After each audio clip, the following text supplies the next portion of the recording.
¿Cómo están ustedes? Esta es una nueva edición de El Campo, la Industria Verde. Arranca la gruesa, arranca la fertilización, tema clave, sobre todo en esta campaña donde hay cosas a dirimir, muchas preguntas. Vamos a conversar con María Fernanda González San Juan, titular de la organización Fertilizar, para que nos ponga un poquito al tanto de lo que está pasando, cuál es la actitud y las recomendaciones para encarar esta tan finita campaña de segunda, fundamentalmente de maíz. Conversaremos luego un tema muy interesante, que es la agricultura por paisajes, a través de Lucas Andreoni, que ha creado AgroDesign, una compañía que está ofreciéndonos una nueva alternativa para el manejo de los campos y en escala, no una visión bucólica, ambientalista puramente, sino una visión de cómo aprovechar la naturaleza, servirle a ella con la producción y la productividad y que la naturaleza nos devuelva en servicios ecosistémicos. Más que interesante lo que podemos hacer con este tipo que les anticipo es brillante. Y les mostraremos ahora que viene la cosecha fina, ya la tenemos en el final del túnel, lo que venimos un poco planteando acá respecto al nuevo paradigma de la cosecha, la mayor revolución que ha habido en los sistemas de trilla yo diría en el último siglo, que es la aparición de los cabezales strippers, y en este caso los strippers de fibra de carbono, que por su bajo peso y altas prestaciones están realmente marcando un poco el ritmo de los tiempos desde Argentina y también con varios equipos ya funcionando en el exterior. Tema que conversaremos con Ana Fernández Muján. Y como siempre, Jorge Castro y su visión hoy muy enfocado en esta dinámica que hay respecto a restricciones que está tratando de imponer Europa a los productos que vienen de los países en vía de desarrollo. Enseguida arrancamos. Imaginamos futuro, trabajamos presente. En Acron desarrollamos equipos que potencian tu producción y optimizan tu tiempo. Hoy el futuro llegó y está a tu alcance. Acron, siempre Acron.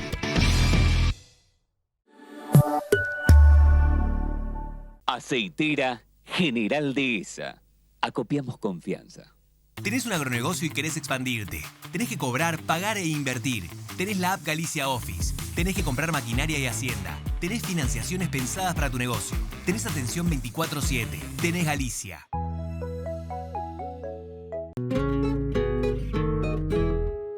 Iniciamos esta edición de El Campo, la Industria Verde, metiéndonos de lleno en la gruesa, y el gran tema este año en lo que es la siembra de maíz es la fertilización, una operación clave para lograr rendimiento y rentabilidad. Vamos a conversar con María Fernanda González San Juan. Ella es quien nos deleita con su manejo desde hace mucho tiempo en Fertilizar, la organización que se ocupa de impulsar la buena nutrición de los cultivos.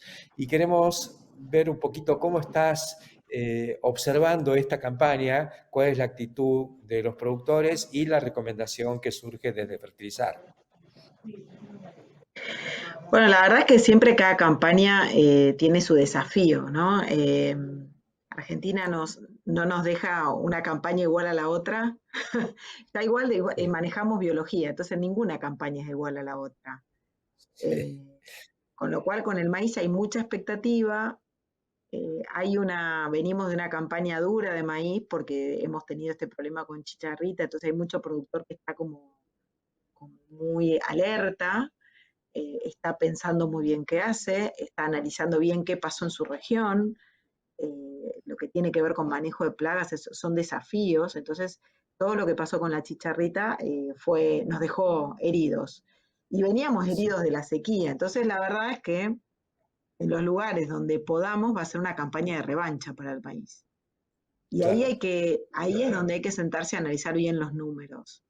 Pero sin duda, lo que va a pasar esta campaña, lo que estamos viendo, es que es una campaña realmente donde nos tenemos que concentrar en la agronomía. Hay situaciones que se daban en otras campañas que tenían que ver con manejos financieros, con cosas que podíamos manejar desde el escritorio, pero hoy realmente la diferencia la vamos a hacer en la medida que logremos hacer un maíz donde cerremos las brechas de rendimiento. sí, Y las brechas de rendimiento se van a cerrar con nutrición. sí, A nivel país, el maíz tiene digamos, logramos un 53% de los rendimientos que podríamos lograr en maíz. A nivel país. Esto es un sí. promedio, que seguramente alguno que hace las cosas bien lo estamos castigando y alguno que hace las cosas muy mal le estamos tirando algún salvavidas. Pero es ese. Entonces, en todas las regiones, eso sin duda, nos queda una brecha para cubrir. En algunas regiones Sí. puede ser del 20%, en otras regiones puede ser del 50% o un poco más. Pero es ahí donde vamos a hacer la diferencia. Si hay humedad, hay que hacer agronomía. Y si hay sequía, Sí, también hay que hacer agronomía, ¿eh? Ojo, pero más digo, todavía. la humedad nos da ese gustito nos va a llenar el ojo, porque obviamente el agua es el Sí. recurso más escaso que manejamos. Fernanda, hay un viejo adagio campero que dice que al perro flaco no le faltan pulgas, ¿no? Entonces, ¿hay alguna relación entre chicharrita y estado nutricional del maíz? ¿Se ha podido determinar algo? Mira, la verdad es que estamos todos andando y avanzando viste, mientras vamos avanzando vamos encontrando. Claramente los cultivos bien nutridos siempre tienen una mejor performance ante las adversidades, incluso ante la Sí, sequía. Los cultivos mejor nutridos, cuando tienen un escenario. Entonces, cuando un cultivo está bien nutrido, el ataque de la plaga siempre nos da algún alivio el cultivo bien nutrido. Pero sí, ahora se está trabajando en esas evidencias que necesitamos poder ponerle estadística, valor, rigor. Y por sí, ejemplo, hay el tema de los colores y la percepción del insecto y esto de que los cultivos más verdes, si estaban más verdes, toleraban mejor el ataque de chicharrita. Hay algo de eso, se presentó en el Congreso de Maíz de la semana pasada. sí, Este, con lo cual, sin duda estar bien nutrido siempre nos pone mejor. Hay sí. evidencia que se está juntando ahora que todo indica que sí, que básicamente tiene que ver con el verdor del cultivo y eso tiene que ver con nitrógeno. Pero Fernanda, vamos a un tema más en esta macro por campaña, ahí, y más macro y económico. Dentro de lo que es, digamos, lo que sería un ranking de uso de fertilizantes en la Argentina, ¿cuánto de eso explica el maíz y cuánto el trigo y otros cultivos?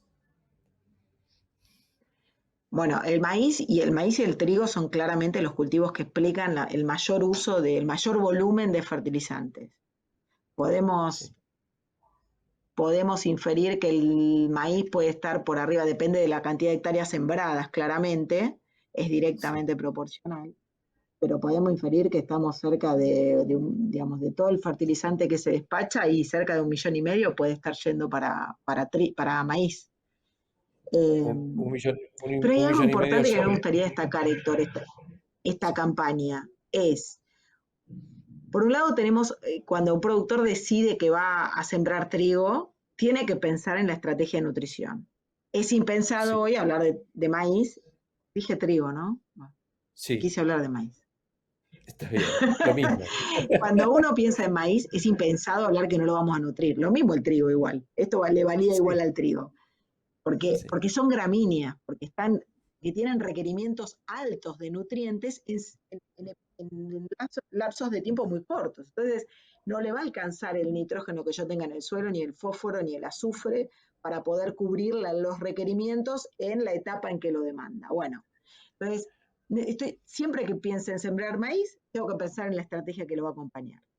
Y cuando el productor o uno escucha, no, este año los números no dan, que es una frase que escuchamos con mucha recurrencia, Entonces ahí tenemos que sentarnos a ver cuál es el número que nos da. Y yo te puedo decir, Claro. Héctor, después de tantos años de trabajar en nutrición de cultivos, y esto lo podemos validar con cualquiera de los especialistas que encontremos, no hay ensayos donde encontremos que el fertilizante no se paga. Para encontrar Sí, un año donde haya un ensayo o una situación en que el fertilizante no se paga, lo vamos a tener que buscar. Lo que pasa sí, es que uno le pide a la rentabilidad que te genera la tecnología de la fertilización que soporte todos los otros números que tiene el maíz atrás. Entonces, sí, claramente, cuando uno le está pidiendo a la tecnología de la fertilización, esa prueba de amor de bancame todo el show de la campaña de maíz, ¿no? claro, sí. Ahora, lo El que hay que analizar es híbrido, bien todo. cuál es el número que no da, no es la fertilización. Ahora, Sí, cuando tengo un número que me ajusta y yo digo los números no dan, lo primero que se me ocurre es ajustar la fertilización. sí. Y el error es que voy a ajustar la tecnología que me paga todo el Todas show las o demás. todo el circo, ¿entendés? Es así. Porque no hay ensayos de fertilidad que no sean que la tecnología no se pague. Incluso en años muy adversos de relaciones insumo-producto. Ujú. Porque está claro que este año los fertilizantes no están baratos. Estamos hablando de un Sí, promedio de $900 el fósforo, de 500 largos la urea, que puede ahora estar bajando, que puede ser que el maíz tenga alguna reacción de cotice un poquito para arriba, pero todo, digamos, estamos en un año, en la relación sí, de insumo-producto para nitrogenados estamos en un año promedio, y en fósforo sí, estamos un poquito altos. Sin sí. embargo, el fertilizante se paga y deja un margen, una tasa de retorno a la inversión en fertilizantes altísima. Lo que pasa es que yo tengo Sí, que soportar todo el resto de las cosas que tiene el cultivo de maíz atrás.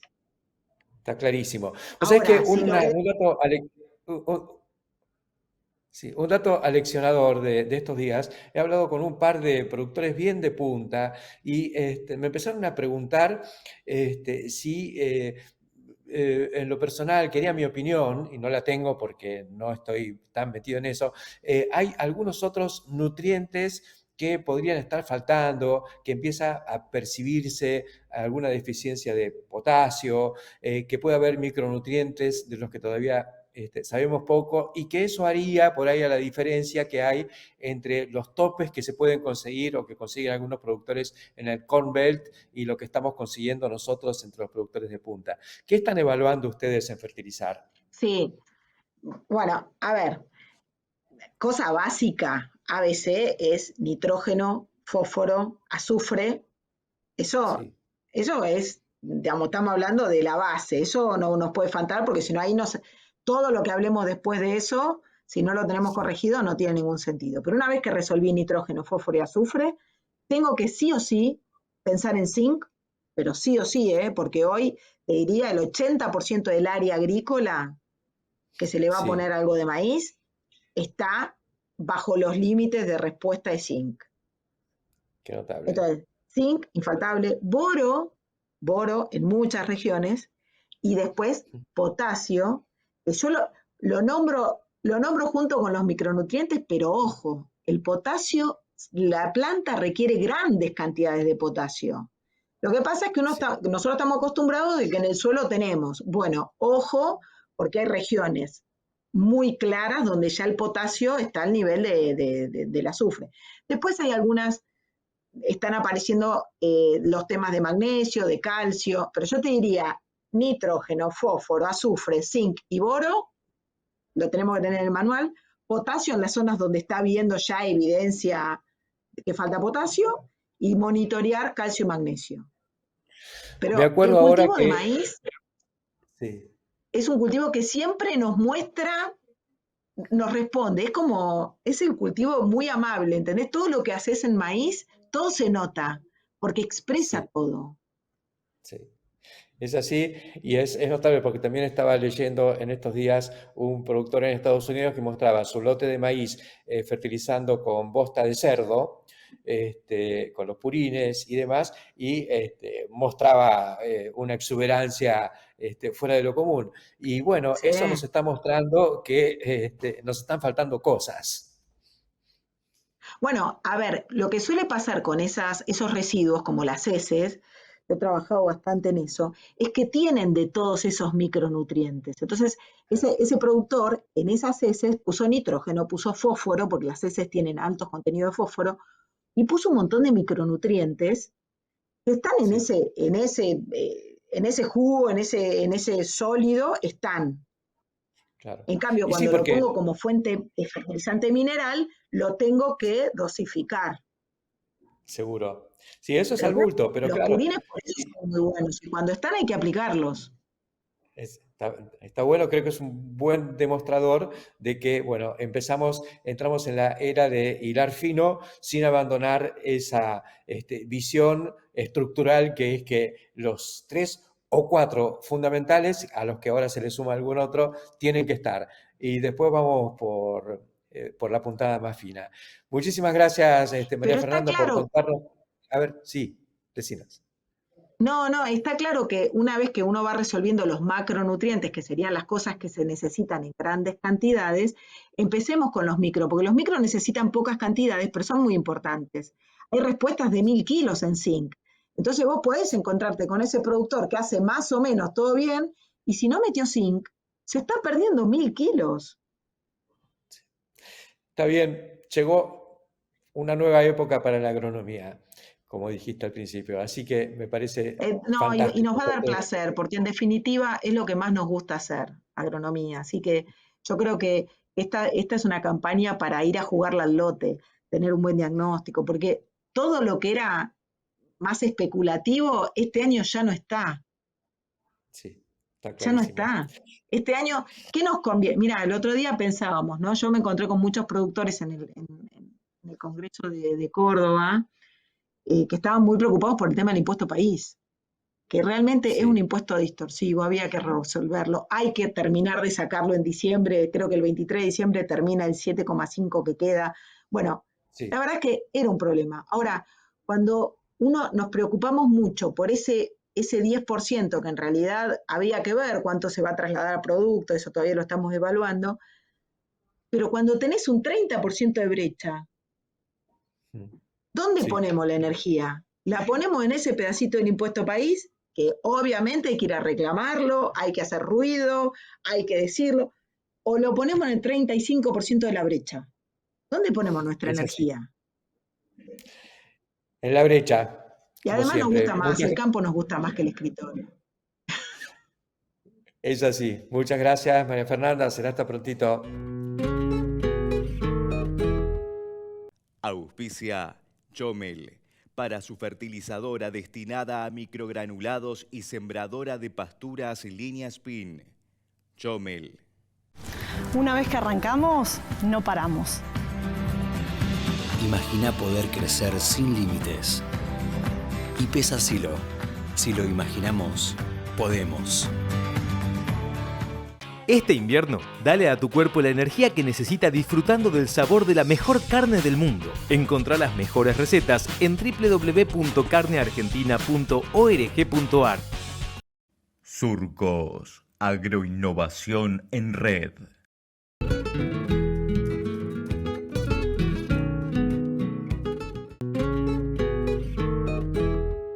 Continuamos en el campo, la industria verde. Vamos a conversar ahora con Lucas Andreoni.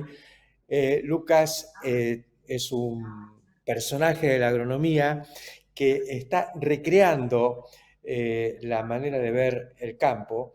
Yo digo que está rompiendo el paradigma del cuadrado, de la hectárea o de la legua, creando este concepto nuevo de un poco de la arquitectura del paisaje.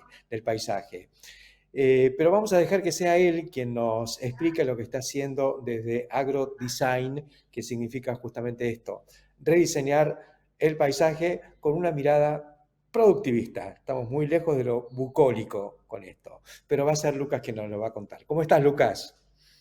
Hola Héctor, ¿cómo estás? Un gusto compartir con vos este espacio. Muchas gracias por la invitación. No, faltaba más y bueno, queremos que nos cuentes un poco cuál es esta visión de agrodesign, de diseñar la producción con un objetivo realmente productivista, pero con una mirada hacia la naturaleza. Exacto.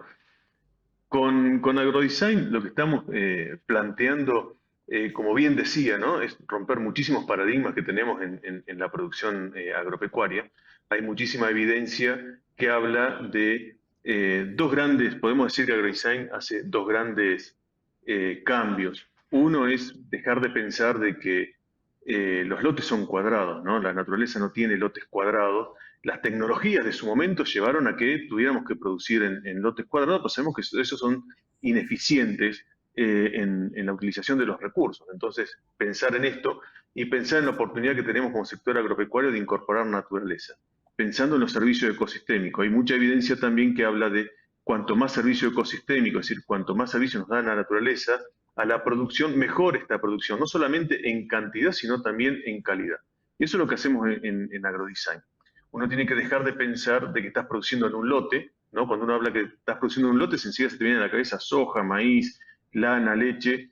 Ahora cuando te digo que estás produciendo una porción de paisaje, que es lo que queremos cambiar eso en la comunicación, uno, parte de lo que producís es muy importante, pero también tiene todo su entorno, ¿no? Que son todos estos sectores de cómo en un paisaje también tenés sectores naturales que tienen impactos productivos. Y entonces con agrodesign lo que estamos trabajando es en cómo sumar naturaleza a través de corredores biológicos y paisajes multifuncionales, como así también generar estos megaambientes, rompiendo el paradigma de los lotes cuadrados, para ser cada vez más productivo y tener producción de mejor calidad, es decir, como tener más polinizadores, controladores biológicos, como hasta contener, por ejemplo, el tema del viento. Bueno, son todas cuestiones que uno trabaja para tener cada vez, como hablábamos siempre, tener mejores producciones en el sector agropecuario. Y el sector agropecuario está ante esto ante una gran oportunidad. ¿Por qué? Porque generas la sustentabilidad del sistema, porque tienes un impacto económico, social y medioambiental. Y eso es lo que estamos trabajando con agrodesign. Yo te conocí, Lucas, hace pocas semanas en un evento en el que vos fuiste uno de los que expuso en un panel y estabas mostrando un poco cómo un cultivo como la camelina podía entrar en la rotación. Creo que eso me sorprendió y más cuando de pronto veo que tenés esta visión, ¿no? No estamos metiendo la camelina en el lote, la estamos metiendo en el paisaje.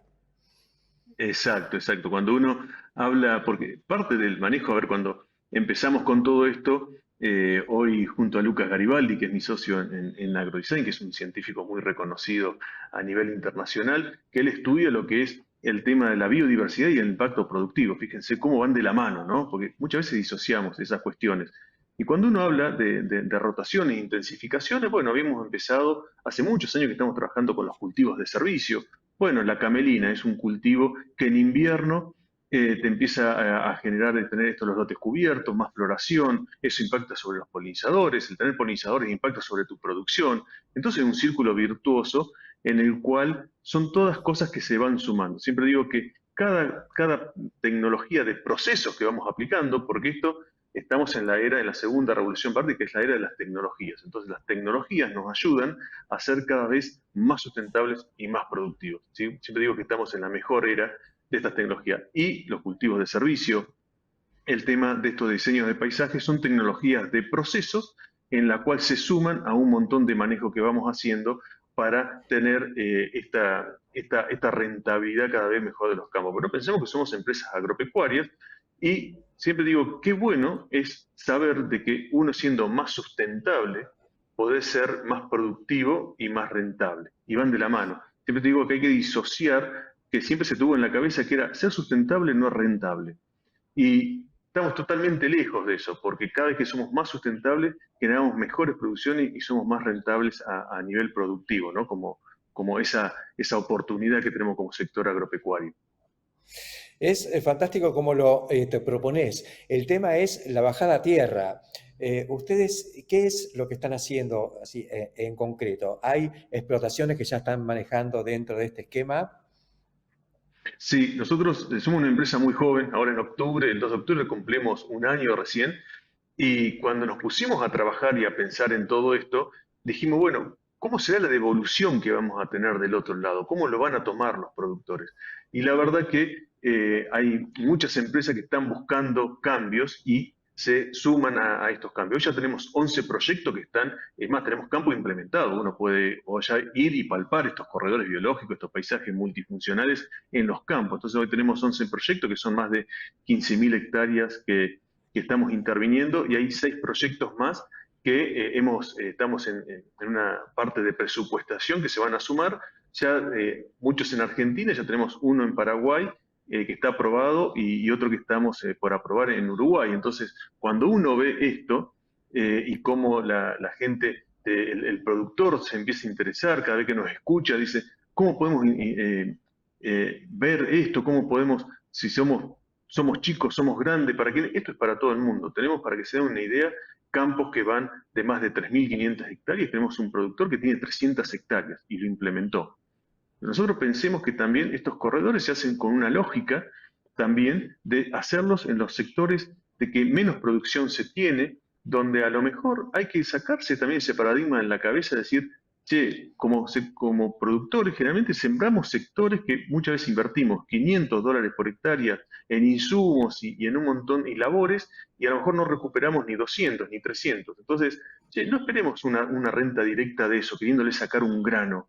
¿Por qué no le brindamos que nos dé servicio ecosistémico y le sacamos renta indirecta? Porque eso nos va a aportar al resto del sistema.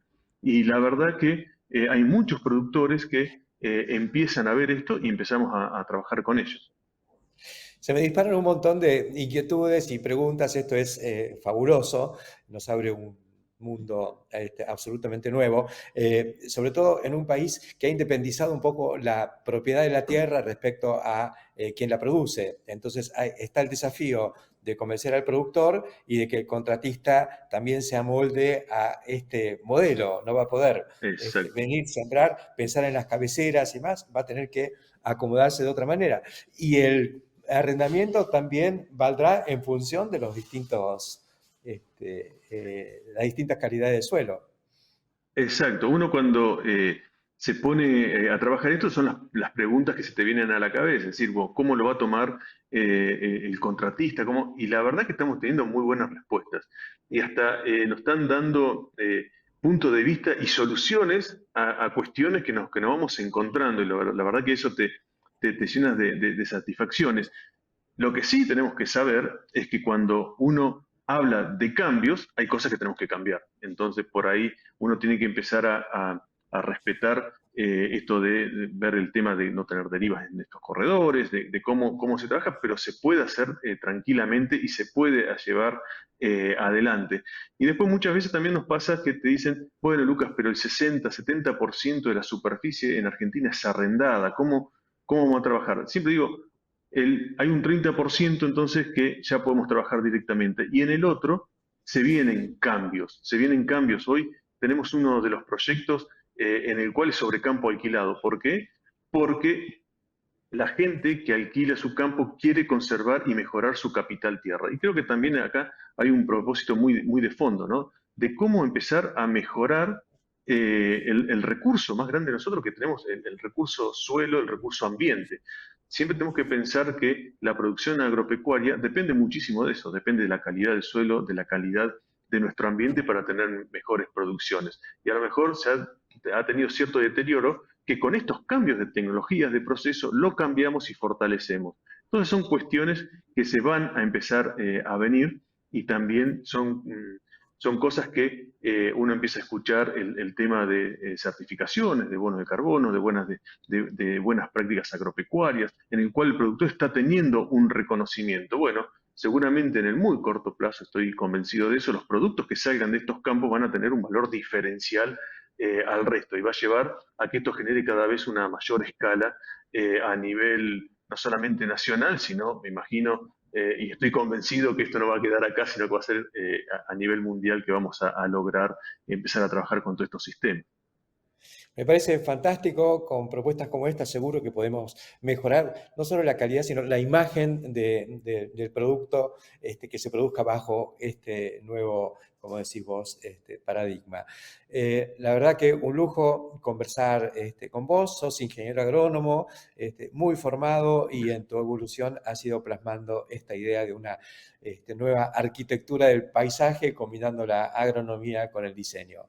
Fabuloso, Lucas, el mayor de los éxitos. Muchísimas gracias, Héctor, y a disposición. La seguimos. Y la seguimos nosotros también aquí en el campo de la industria verde. Ya volvemos. Genética sustentable para el cultivo de algodón. En Profértil, amamos ser de la tierra del alimento. Este compromiso brota desde nuestra esencia. Producimos urea granulada, que es el nutriente que más necesitan el trigo y el maíz de nuestros campos. Profértil. Vida para nuestra tierra. Matbarrofex. Trabajamos para proteger las transacciones y transformar el mercado de capitales.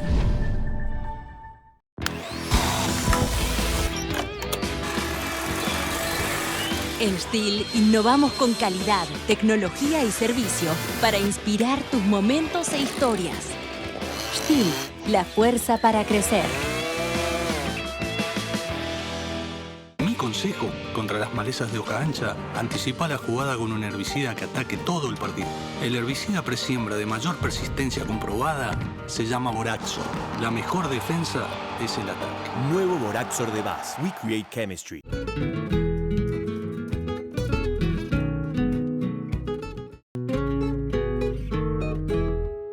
Y bueno, Ana, sueño cumplido. Estás en el Congreso de APRESID. Finalmente, Héctor. Finalmente. Hace años que querías venir, y siempre faltaba algo, o no teníamos el cabezal disponible, o no había un lugar adecuado para ponerlo.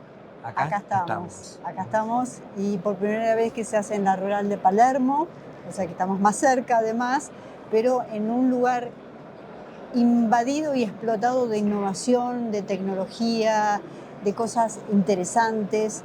Y bueno, presentes acá en APRESID con el cabezal de cosecha GIFAS. Sin duda el lugar indicado, porque acá vienen los innovadores y los inquietos, jóvenes de mente, porque vienen algunos tipos como Hernán Tamendi, de 80 años, Jorge Romagnoli. Jorge Romagnoli. Bueno, todos desfilando por acá y ya conociendo, porque ellos siempre están en la punta, pero viendo y saludándote porque estás acá.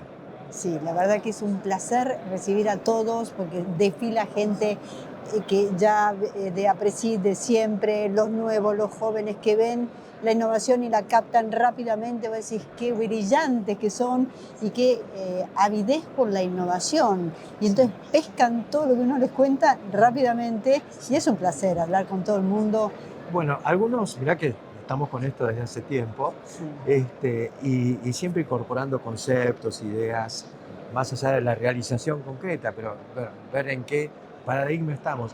Y un chico nos dice, mira, la siembra directa arranca con la cosecha del cultivo anterior. Exactamente. Es así, porque en la historia lo primero que hay en siembra directa es la soja sobre trigo. Exacto. Y la soja sobre trigo con la labranza y con la cosecha convencional era imposible, porque había que, desparramar el rastrojo, disquear, incorporarlo, arar, pasar rastras. 10 pasadas antes de dejar el cultivo implantado. Cuando llegó la directa, cambió todo. Pero ahí apareció el problema principal, que es cómo manejamos ese rastrojo. Exactamente. Y bueno, por eso estamos acá con el cabezal stripper. Totalmente diferente lo manejamos al rastrojo. El rastrojo del convencional, del cabezal convencional, te deja ese colchón que tira la cosechadora por la cola y genera ese colchón que hace que cuando la sembradora pasa, mucha de la semilla que se tiene que implantar no se implanta porque no penetra, porque no corta, y la semilla queda flotando en ese colchón. En cambio, con el stripper, la planta queda en pie, no corta, sino que cosecha solamente el grano. Al dejar la planta en pie, la sembradora va haciendo el surco fácilmente, muy suavecita, y la semilla se implanta perfectamente, la tenés que ir a buscar bien adentro y se implanta. ¿Qué hace eso? Que la soja de segunda, el rinde de la soja de segunda aumenta un 20%, entre 4 y 5 quintales por hectárea de mayor rinde en el cultivo de segunda, la soja de segunda. Porque ahí se acumula un poco el beneficio de poder cosechar antes, claro, y esos son quintales cuando sembrás la soja antes, y además podés sembrar más rápido y más hectáreas por día, lo cual también significa anticipar la siembra, claro, gracias a que está esta cuestión de que el mejor tratamiento del rastrojo es no tratarlo, sino dejarlo en pie. Dejarlo en pie, claro, porque lo que te pasa con el colchón ese, que al bajar, o sea, al atardecer, la humedad hace que eso se atasque, entonces tenés que parar la siembra, son pérdidas de tiempo, de horas. En cambio, con este sistema, las horas aumentan, es casi una semana, más o menos, prácticamente. Eso es valiosísimo. Es así. Lo que se ve, pero de manera muy clara, es cómo la gente, y sobre todo los chicos, ¿no? Los jóvenes la ven de entrada, ¿no? Y se preguntan, bueno, pero esto hubo unos strippers hace unos años, ¿qué pasó con eso? ¿Por qué algunos, los que lo tenían, lo dejaron de usar, quedaron ahí? ¿Qué pasó? ¿Y qué pasó? Bueno, lo que pasó es que se dejaron de usar porque eran muy pesados, eran chicos, y no se podía ir rápido, o sea, la velocidad tenía que ser, o sea, te pedía ir más rápido, pero el peso hacía que la cosechadora se atascara, bueno, se quedara. Entonces, dejaron de ser prácticos, realmente. Entonces, con este sistema, que además, el sistema es hiper eficiente, pero ¿qué hicimos nosotros? Lo hicimos de fibra de carbono. ¿Qué permite eso? Que al ser mucho más liviano, te permite aumentar el ancho de labor. Entonces, la eficiencia se duplica, es mucho más interesante. Es así, los strippers que yo conocí en aquel momento eran de 18 pies, llegaban hasta 23 y ahí quedaban. Claro. ¿Hoy en qué medidas estás? Hoy estamos de 20, 23, porque para arroz con taipas prefieren que sean más chicos, 20, 23, 30, 35, llegamos a 42 pies. Un stripper de 42 pies. Para cosechadoras clase 8, 9. 8, 9 son fantásticos, sí. Duplicás la capacidad, así que imagínate lo que es cosechar con un stripper de 42 pies, sí, cuando duplicás la capacidad. Lo que hemos visto es que la reducción, y eso está medido porque los sistemas de monitoreo que tienen las grandes marcas, claro, permiten ver el consumo de combustible, por hectárea, por parcela. Sí, el consumo de combustible se reduce entre un 40 y un 50%, con lo cual la ecuación también, eso para el productor y para el contratista es fundamental. Sí. Estás haciendo más rápido la cosecha con la mitad de combustible. Pero además, vos fíjate que la cosecha hoy, por poner un módulo, puede costar por contratista en el orden de los 80, $100. Sí. Si ese contratista hace hoy, ponerle 40 o 50 hectáreas por día con el sistema convencional, cambia la plataforma por un stripper, pasa a cosechar el doble, pasa a cosechar 40 hectáreas más por día. A $100 por hectárea son $4.000 por día de diferencia de capacidad de facturación, sí, por contratista. Exactamente. Y si al contratista vos, como productor, le pagás un plus para que pueda usar un cabezal stripper, seguís haciendo un excelente número. O sea, dale un poquito más. Vámonos más a fondo, porque vos dijiste que la diferencia de rendimiento es de 5 quintales en la soja de segunda. Exacto. Y eso está medido, lo vi yo personalmente en los números que te han mostrado quienes los están usando y demás. Esos 5 quintales a un precio de $30 por quintal, en el caso de la soja, son $150. La diferencia que hace el productor son $150.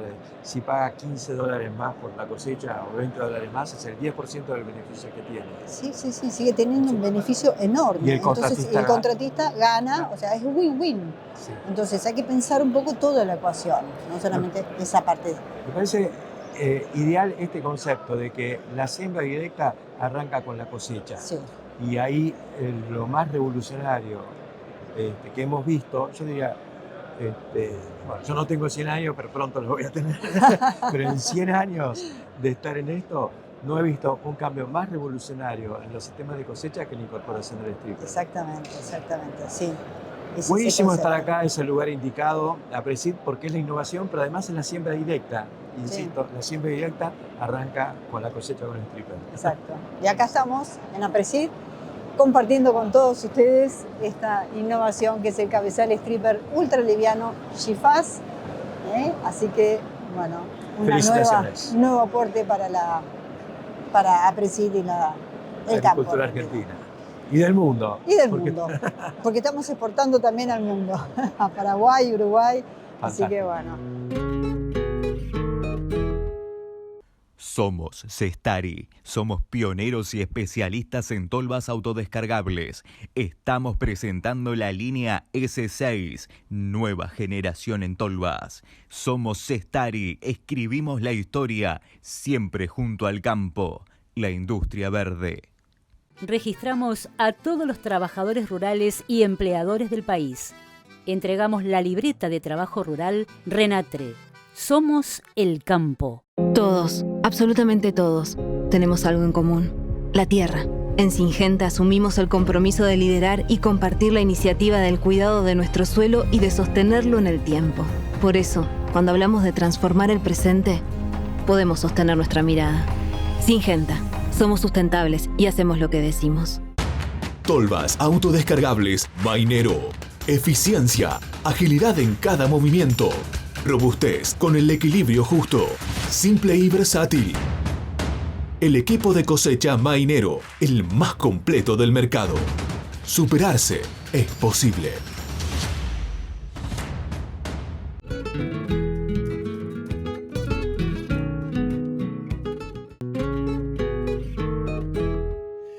Nuevo encuentro con Jorge Castro. Y Jorge, me parece que un tema interesante para que puedas comentarnos hoy es lo que está pasando con esta actitud europea, fundamentalmente, de restringir, de meter distintas trabas a las importaciones. ¿Qué está pasando en distintos lugares del mundo al respecto? Mirá, la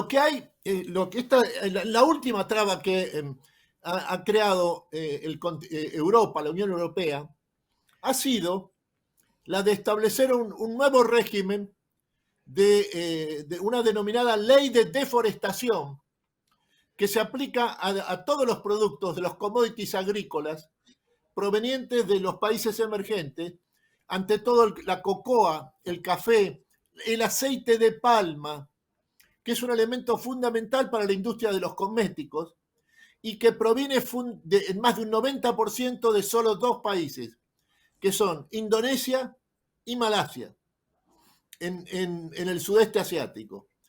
Acaba de estar en estos países, empezando por Indonesia, el Papa Francisco, en esta gira por el sudeste asiático que le ha dado un renombre particular a su presencia en esta región del mundo.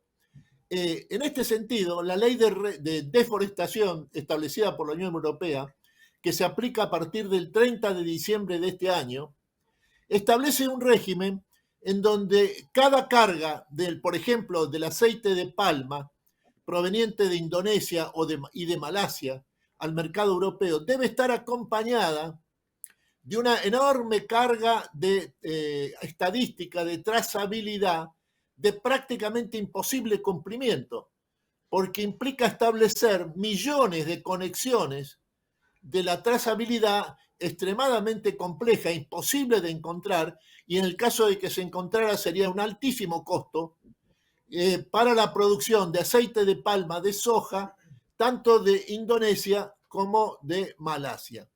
Esto es una cuestión que afecta también a los países de América del Sur, Brasil en primer lugar, que es un gran exportador de soja y de carne y de café al mercado europeo. En otros términos, una vez más, Europa manifiesta su profunda vocación proteccionista en materia de commodities agrícolas, teniendo como epicentro, como es tradicional, a Francia. Más que interesante esto que nos estás comentando. Acá se habla mucho de este tema. Hay también una restricción para productos argentinos que van a tener que venir con trazabilidad desde el 30 de diciembre de este año. Esto trae mucha cola, mucho debate, y vamos a ver si finalmente Europa puede, de alguna manera, no sé, ir adelante con una política que se va a revertir también en contra de sus propios consumidores. Exactamente. Y una cosa curiosa, Héctor, y al mismo tiempo muy reveladora, es que los principales países comerciantes del continente europeo, Alemania y Países Bajos en primer lugar, se oponen también al nuevo régimen de la ley de deforestación, aduciendo que aumenta extraordinariamente la carga burocrática que ya deben soportar los importadores de alimentos y de commodities agrícolas del continente europeo. Me imagino Hamburgo, Alemania, puerto de entrada importantísimo, Rotterdam, el otro gran puerto europeo, los dos afectados por estas medidas. Gracias, Jorge, por estos comentarios. Snack Crops, Sociedad Anónima, líder mundial en la comercialización de especialidades con fuertes raíces en Argentina, lo invita a sembrar maíz pisingallo y girasol confitería para sus mercados en más de 60 países. Contáctenos al 011 5246 1901, vía mail a sergio.casas@snackcrops.com o bien visítenos en nuestra planta industrial ubicada en Pehuajó, provincia de Buenos Aires.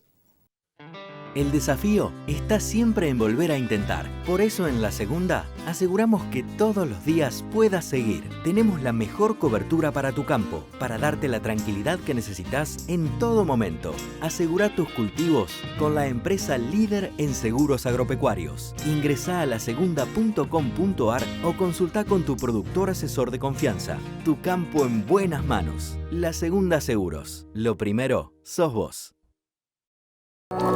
Tan esencial como el agua. Nutrientes para crecer con la potencia de la tecnología.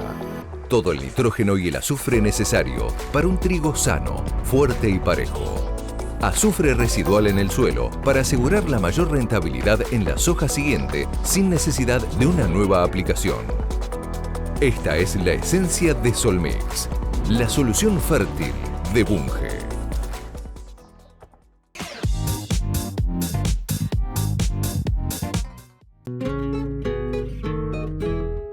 Para cerrar esta edición de El Campo, la Industria Verde, quiero traer aquí a la mesa un tema que hemos comentado en las últimas editoriales en Clarín Rural y hablando también con algunos de nuestros invitados en programas recientes. Y se trata de la cuestión de la ganadería y la huella ambiental, la huella de carbono, la huella hídrica y el tema del metano que tanto inquieta a los productores y a la sociedad, y que de alguna manera los enfrenta, ha dado lugar a movimientos veganos, etcétera, etcétera, que se amparan en la cuestión de las emisiones por parte del ganado, fundamentalmente el bovino, el vacuno, que es el más importante en términos de producción de proteínas animales, no el mayor, pero sí el de mejor precio, el de más calidad, y para la Argentina un negocio realmente, un negocio país. Es más, ese negocio con el que nació el país.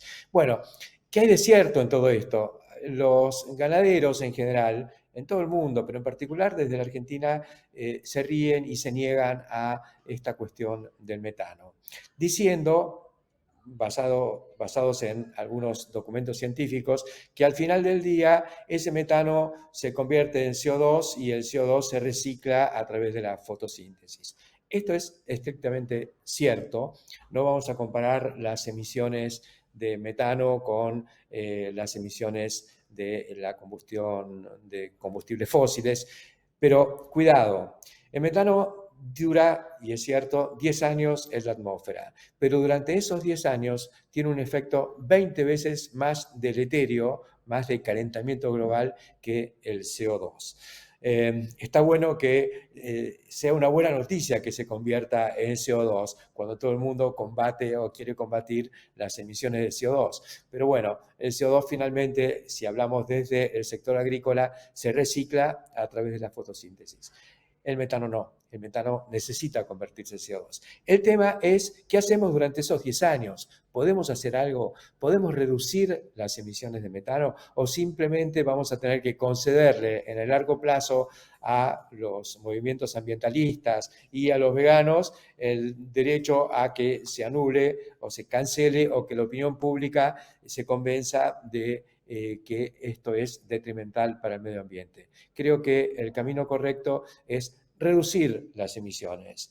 Esa va a ser la forma y modificar la narrativa del tema del metano, mostrando que hay formas de atenuarlo, de mitigar y de realmente hasta eliminar esta problemática. Y concretamente algo que se está haciendo en Estados Unidos, que me parece muy atractivo desde ese punto de vista, es lo que allá llaman el Beef for Dairy, es decir, inseminan vacas lecheras con semen de carne. ¿Qué logran con esto? La vaca lechera ya paga, entre comillas, su huella de carbono a través de la producción de leche. Sobre todo cuando aumenta la productividad, disminuye la cantidad de metano producido por litro de leche. Así que en eso ya hay un camino donde la intensificación y la tecnología está impactando en una mejora de la huella de metano en este caso.